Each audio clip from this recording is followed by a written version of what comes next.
My 11 Circle presents Cricbuzz Live. Pakistan were looking to get a big one. Yes, not the 400 plus big one, but at least big enough to try and put pressure on Bangladesh to win this cricket match, to look at it in isolation. But Bangladesh once again found the fizz. It's almost as if when the bottle is opened early on, it doesn't have any fizz.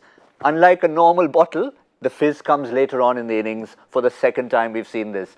We just reiterate what the figures were for Mustafizur. 5 overs, none for 41 in his first spell, and then what a dream second spell, picking up a 5 for, getting to 100 ODI wickets, and of course climbing to 20 wickets in the tournament so far.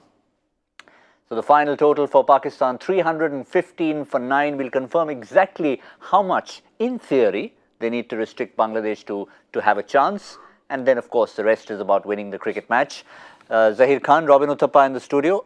He just seems to find the fizz later on. He does. Reverses the laws of physics. Yeah, I think it gets easier for him to bowl with the older ball. It looks like he's much more comfortable bowling in the death than he is bowling up front. I think the newer ball doesn't do enough for him. I think Zach will be better. He was actually trying to shape to the right-handers, but he's most effective when he's bowling at the back end of the innings. Correct. And this has been the pattern in this World Cup. Part of their tactics to use fizz at the back end of the innings. They've been keeping consciously 5 overs pretty much every match, and he's been responding well. There are many matches which he has actually turned it around by restricting the teams scoring in that back end of the innings and taking wickets as well. So that has been pretty much the plan. As we were talking about Bangladesh, how they've approached this tournament, they're okay to give away 300 runs because they're backing their batting to get those kind of totals, and they've been getting that closer to 300 totals more often than not in this tournament. So by that logic, I think they will be very happy with this performance, restricting Pakistan to 315, particularly after the kind of platform which the top 3 of Pakistan had provided them, that big partnership of Imam and Babar. I think Bangladesh has that belief that they will be able to squeeze this game through. 315 is pretty much their kind of a setup. They will be very happy going back in the dressing room and backing their batting to get these 315 runs. And that's what Mashrafi has been saying throughout. In the old days, you would probably say, oh, 300 is out of reach. But he's saying, look, we've realized what's a pass score.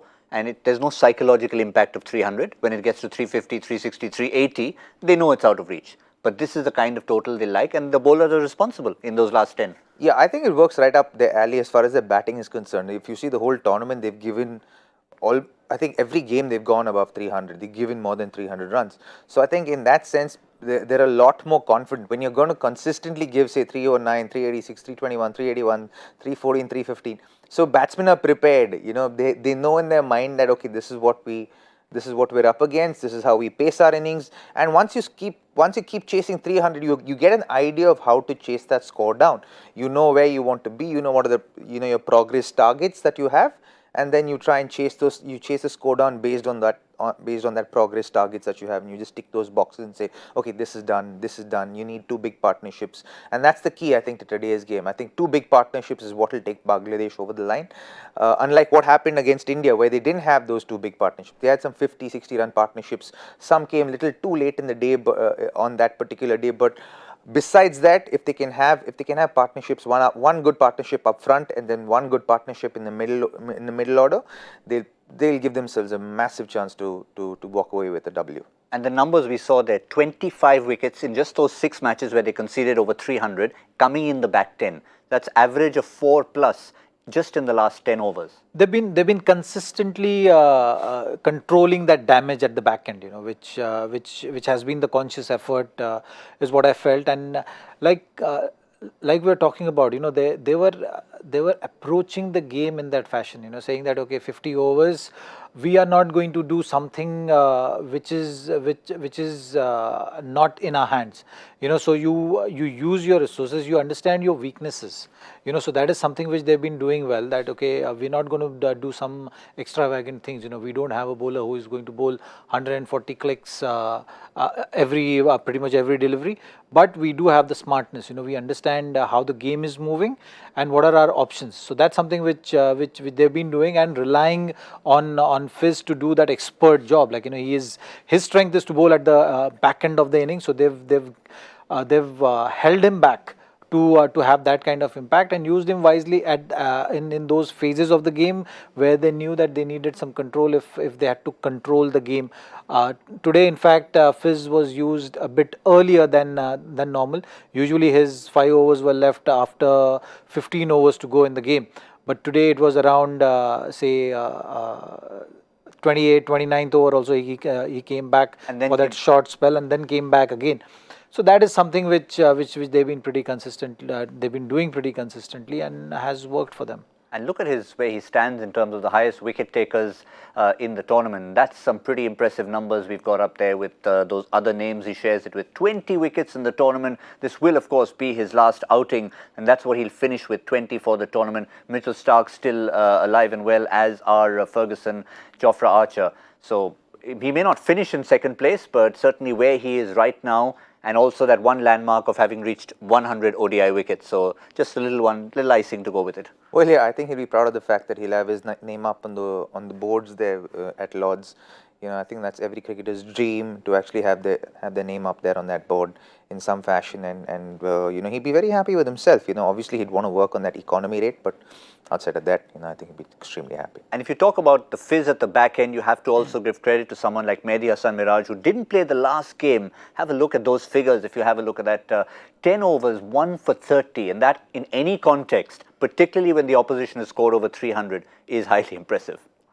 That one change in this particular game coming in for Bangladesh was a thinking on the hindsight from the previous match against India, that maybe they made that mistake of not playing Mehdi Hasan in that match, and preferring Mustafizur in ahead of him. That's something which I felt was a mistake. He has been having a good run in this World Cup. He has made that impact with the ball. Bowling in different kind of situations provides you that extra option as well to maneuver your resources. But I think the pressure of KL Rahul and Rohit Sharma played on their mind, which they have actually corrected in this match, and he has lived up to the expectations. Certainly has. From the opposition's point of view, we've one side, Mustafizur Rahman on the honours board, but also Imam-ul-Haq getting on the honours board at Lord's. There could have been two. There should really have been two. Babar Azam should have joined him up there, but Imam-ul-Haq getting to 100 exactly before he found a way to get out, which was a rather unusual way. Hit wicket just after getting to 100. But certainly the three players who looked impressive. Babar Azam, we know he has been. Imad Wasim finished with a good kick, but Imam-ul-Haq just looks so good. And the interesting point there, Gautam, is the fact that he scored only 7 boundaries. So the rest of the 62 runs, 72 runs, he actually ran them, right? So it goes to show how much he was rotating the strike and how important that is to his game. And initially, he didn't even get much of the strike. He had, Fakhar Zaman was kind of not farming the strike, but he ate up a lot of balls at the top of the innings. But Imam actually just held one end up, and even when Babar Azam came in, he played second fiddle. And then after Babar's wicket is when he actually got into his groove, scored a couple of boundaries at that point towards the end, when he was closer to his 100, and then got his 100. Unfortunate that he got hit wicket. It was just that edge of the boot. If you saw that dismissal, he'd be feeling bad about that, because once you get to 100, you really want to capitalize and you want to make the most of it. Interesting you should mention that, because there was a comment when Babar Azam was batting with him that there was 14 occasions when he had a chance to take a single on the last ball. He took it 10 out of 14 times. So he was farming the strike as well. But that's the partnership he had with Babar Azam. And look at the difference in terms of the number of balls for one versus the other. But certainly they're looking at their top three again. A lot of the teams who are being eliminated are looking ahead beyond the World Cup. and it's good signs for Pakistan. Well, most of the teams, when World Cup is coming to an end, and some have finished their campaign, will be thinking about what's the road ahead. That's the very natural phenomenon around the World Cup, and looking at this Pakistan squad, they have the resources. That's one thing which they will be very happy with, because all these guys who are talking about are young guys. They have a long road ahead of them, a lot of learnings and lot of impact to make at the international level, and they certainly have the potential. You've seen Babar Azam, how his numbers are looking. They're shaping up pretty good. He's becoming more and more consistent, leading into the World Cup as well. The talk was that he's the man to watch out for from Pakistan team, and he has in a way lived up to the expectations. He has created that impact. You have Imad, who's also Imam-ul-Haq, pardon me, has been consistent, has shown those glimpses of form, and ended up with 100. So they progressively they've been getting better even in the tournament. So that is a good sign for Pakistan. Harris Sohail is someone who has been an inspiration for that squad and the team. So they will look at this squad and say that, okay, we have enough resources. Now, how to cultivate this talent, how to take them to the next level, give them confidence, so that by the time next World Cup comes, which is 4 years time, these players will be seasoned players, having dealt with the pressures of World Cup, and know exactly what it takes to make that impact on the tournament, and win a tournament. Learning from the teams who have done well in this tournament, learning from the 4 semi-finalists which have been decided, and now the team which will go on to win the World Cup eventually. So these are the things Pakistan will be looking at in terms of bowling resources as well. They have Amir, they have Shaheen Afridi, who you can say that Shadab as well will be for sure, if they do the right things, will be around for the next World Cup as well. So that's something which is a great positive for this Pakistan team. Yeah, it's a young team. Babar Azam also, every time we keep talking about how good he looks, like Imam-ul-Haq, but 7th highest run getter in the tournament with 494 runs, 474 rather, for Babar Azam. So it's the runs and the manner in which they've come. Well, yeah, Babar Azam stood out for Pakistan. I think for me, Imam also has stood out a little bit. I think these two batsmen would be the foundations of Pakistan batting in the years to come, provided Pakistan cricket continue with these boys over the next 4 years. I think every World Cup, at the end of every World Cup, it comes a time of restructuring or replanning as to how you want to go about the next 4 years, or what's the route that you're going to take.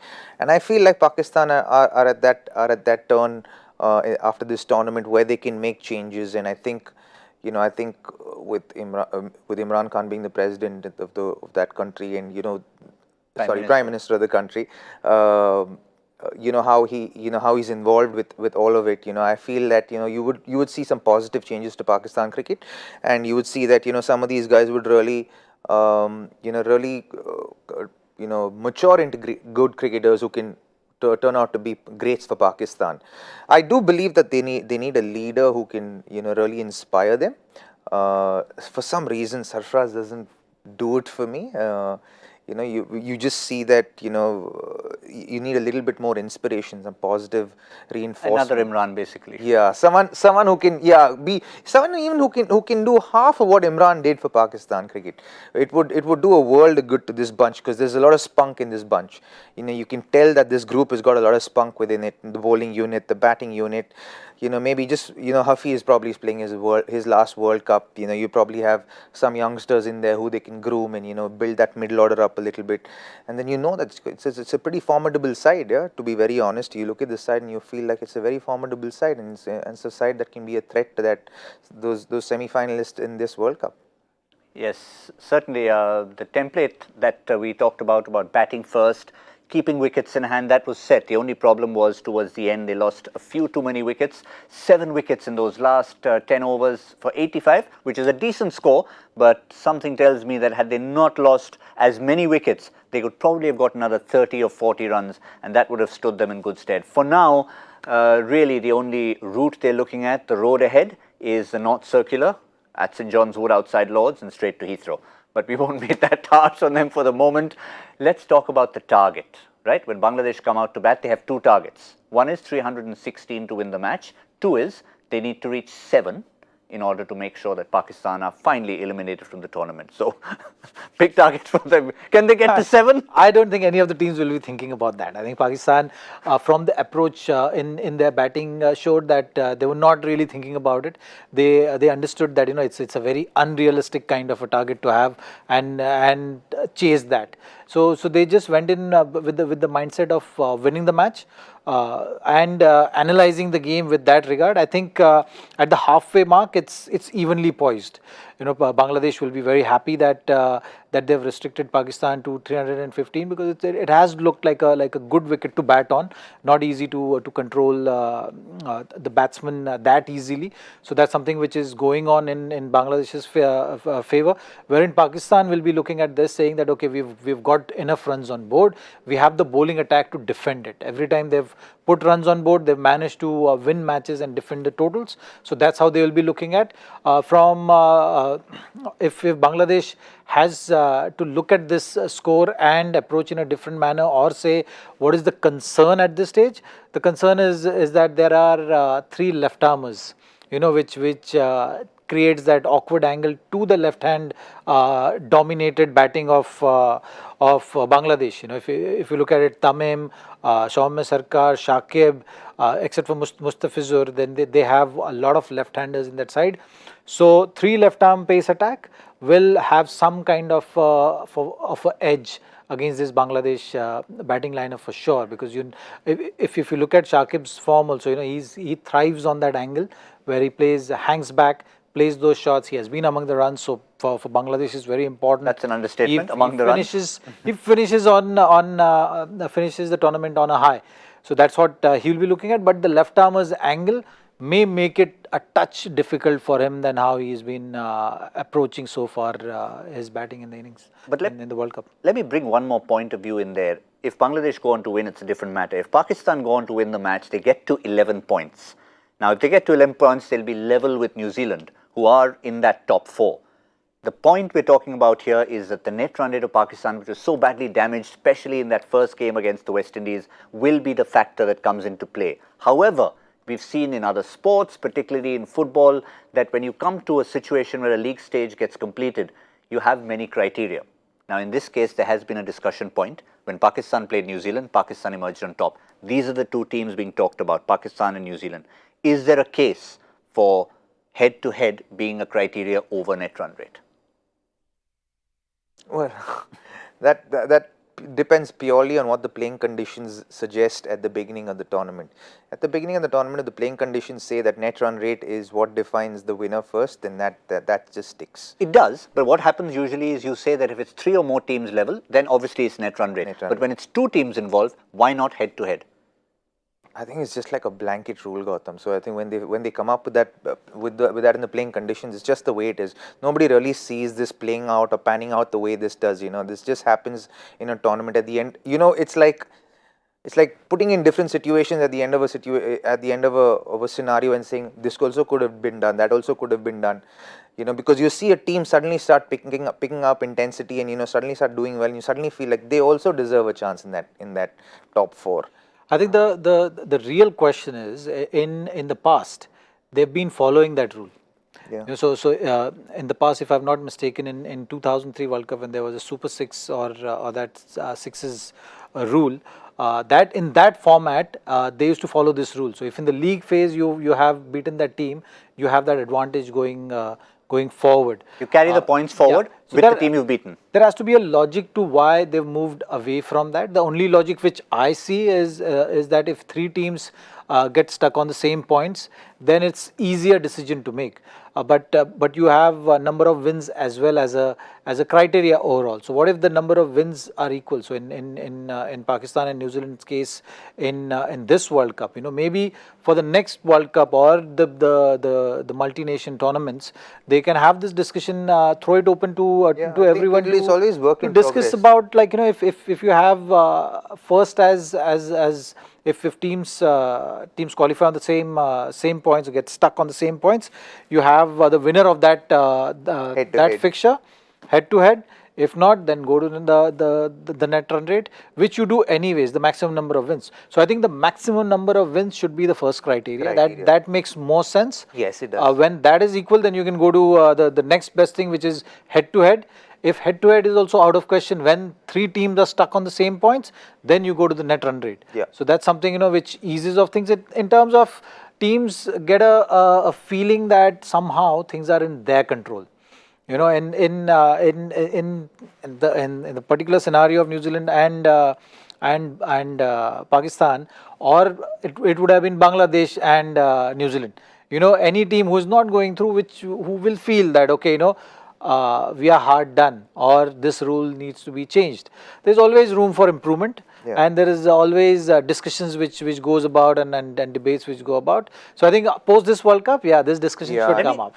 Add one more thing to it. I mean, you talk about the consistency. There's another factor that probably goes in favor of net run rate, which is saying because it's a long tournament, you're rewarding a team for consistency. But on that same note, you've got New Zealand who may actually waltz into the semi-finals on the back of 3 losses, and Pakistan will be out of the semi-finals on the back of 4 wins. Well, see, but that's what Zakpa is also saying. I think there's room for improvement in this whole situation, and I think it will be applied moving forward. You can't there's no specific way that's going to be the best way. You reach that best way after a certain process of trying and doing things, right? And I think this is one of those processes. And then I think it's absolutely right. First is number of wins, then head to head, and then net run rate. I think that's the way it should go, because credit should be given to first winning, and then head to head, and then the details of winning, right? Yeah. Here, right now, we're giving credit to the details of winning, and then everything else comes later. So I think if it goes the other way around, then the teams competing in the tournament like this will feel more in control of their own destiny. I think that would make it fairer, in the larger perspective. Yeah, so again, this is the way we are thinking it could be, but at the moment where it stands is number of wins, net run rate, and head to head. That's the order. Perhaps there's a chance for it to go differently later. Maybe even a way like it comes when, if we all remember our days of taking exams, when you take 5 or 6 exams, you can drop the worst. So in this way, Pakistan would have the chance to drop the one against the West Indies. I don't remember exams. Those are not good memories. All right, fair enough. Fair enough. All right, let's move ahead to Pakistan's, or rather Bangladesh's, run chase against Pakistan, and one man usually leads the way in that, Shakib Al Hasan. Talisman he's been, and he's been Superman in this tournament as far as runs are concerned. Just look at that contribution. Every single time he's walked out to bat, his lowest score you can see at Trent Bridge against Australia has been 41 of 41. Otherwise, he's got starts, converted them to 50, he's got to 100. He's really been magnificent. Mustafizur at number 2 in the bowling department. Shakib Al Hasan has been the king with the batting at number 2 as well.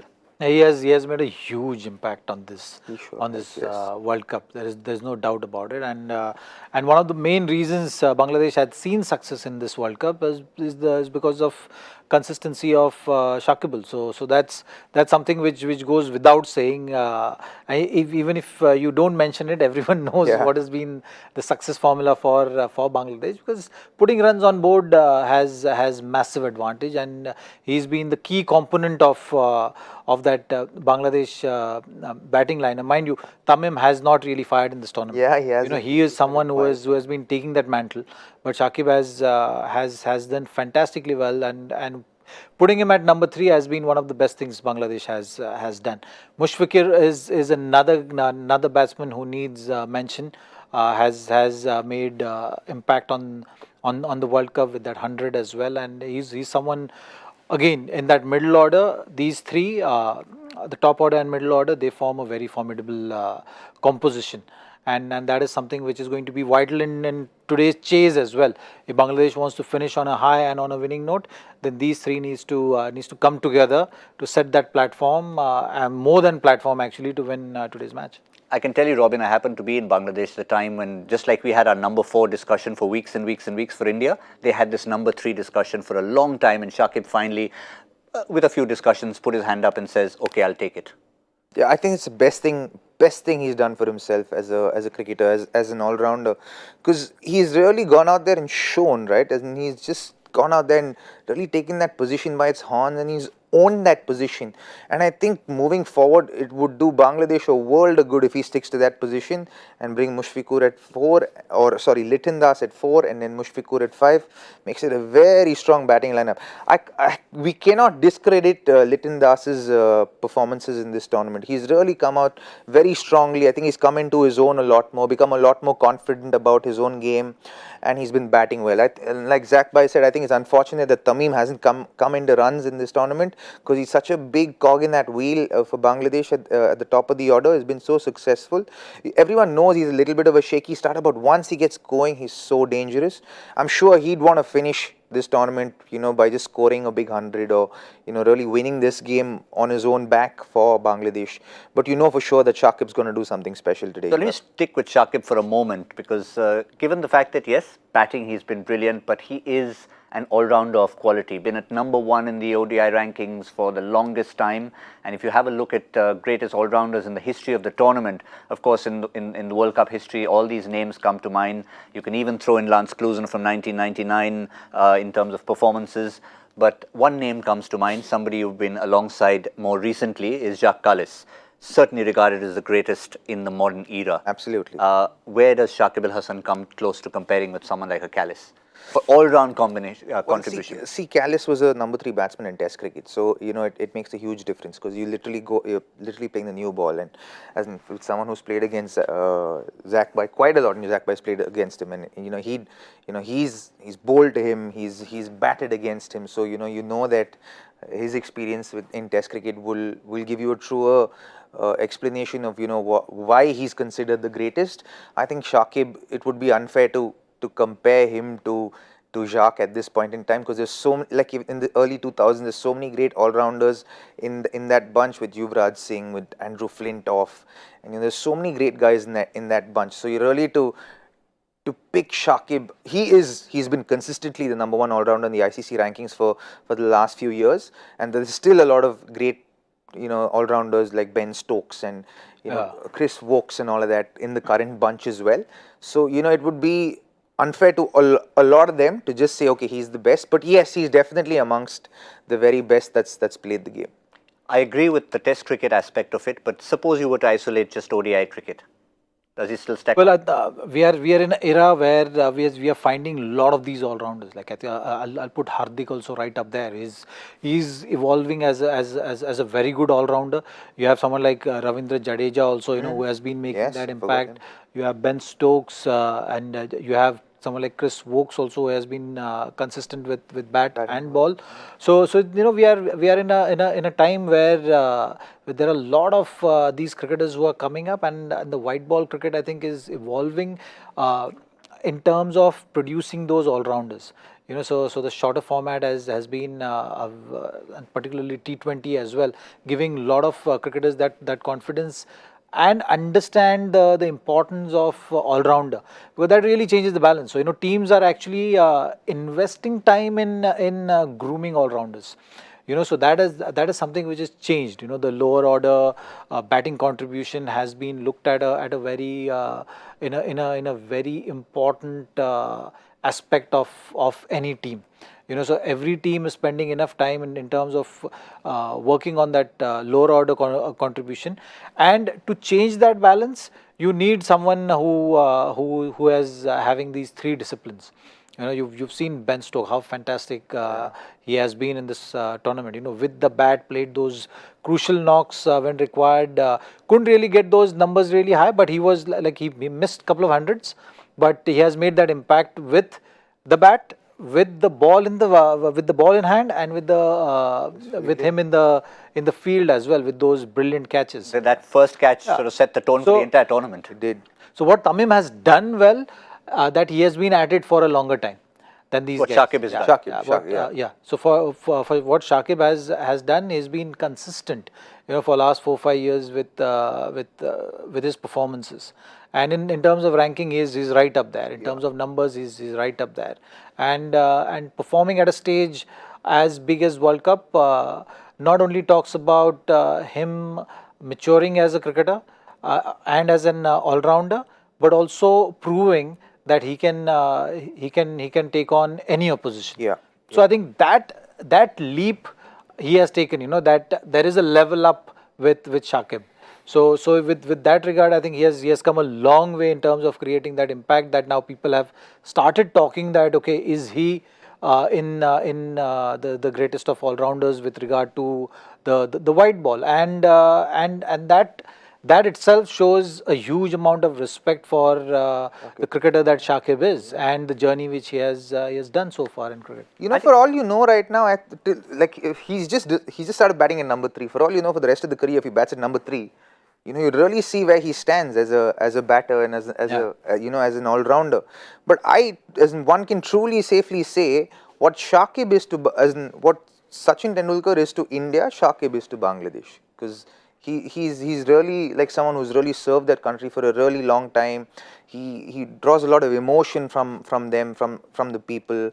He's synonymous within the people. He's very like you say cricket, and Shakib's one of the first name that comes up. Fair enough. And I suppose you would add Jacques Kallis to South Africa and the world. But yeah, I think it's a great way to finish that off. Let's remind you again, 316 for Bangladesh to win the match, 7 runs for Bangladesh to knock Pakistan out, officially speaking. But also, there's a small matter of the My 11 Circle expert couch to be decided, which kind of fell in the middle. There was 310, the cut-off for me. There was 320, which was where Zaheer Khan would have started off, and they decided to finish somewhere in the middle. So it's still everything to play for, gentlemen. Which side are you leaning? I'm going to lead Shakib's side. I'm going to go Bangladesh, because they've shown a lot of grit in this tournament. They've really owned their performances and they've batted really well, and I'm rooting for them genuinely. I feel like they deserve to, and they've been a very hard-working side, and they've in spite of them not having a great bowling attack, they've really stood up and they're batting every time they've gone out to bat. So for me, I'm rooting the better batting side. Which over then? 48th over? 48th over Bangladesh to win. Zaheer? I think Pakistan has an upper hand, because every time they've put runs on board, their bowling attack has had a different sting, and the approach was just spot on, very upbeat, and Shaheen Afridi also has come good now later half of the tournament. So that's something, the young talent I think will be very very keen to go out there and continue with that form. And Amir has been amongst the wickets. So if they create that early dent, which with the new ball, there is a help in on this track. There was some seam movement which bowlers can extract. So I'm backing Pakistan right now, winning this match, keeping all these aspects in mind. All right. So I'm also on your side, which means we need to give a number. So how much will Bangladesh score? You've been very consistent. In what? In wearing the combination and supporting the team. Yeah, so you mean going opposite? Yeah, you've been consistently going to the opposite team. It's a very polite way of saying I'm the one hustling now. So I'm the one who's in with a chance. See, it's a great observation. Yes, it is actually. We've noticed. You've done hat-trick of that. You've sported the colours that the losing team. Of the losing side. Yeah, so at least I'm showing respect to them. Orange and blue that day, supporting England. For a long season ahead in Bangladesh, home season, BPL, etc., etc. But never mind that. Maroon the next day. Let's give a maroon the next day, supporting. Don't rub it in here. Don't rub it in here. Like the trousers, don't you? Yeah, exactly. There you go. Green and red. And today they're wearing fully red. So, yeah, I'm going to have to go against them just purely from that Pakistan bowling attack. So, I'm going to stick my neck out and go with 265 for Bangladesh chasing. Oh, I have to say the runs as well? Yeah. Because we're both on the same side. Okay, so let me support him. I've been taking his case for 260. 260, so very close. 260, 265. Robin, you're all on your own. Bangladesh wins by at any margin, any time. You still win that My 11 Circle Expert couch. 15th over, Cricbuzz, Combox, and then wrapping up this last game for both Bangladesh and Pakistan. Looks like it's not going to be any more dent to the top 4, unless, of course, they're 6 all out, which is not going to happen. We'll see you all in the 15th.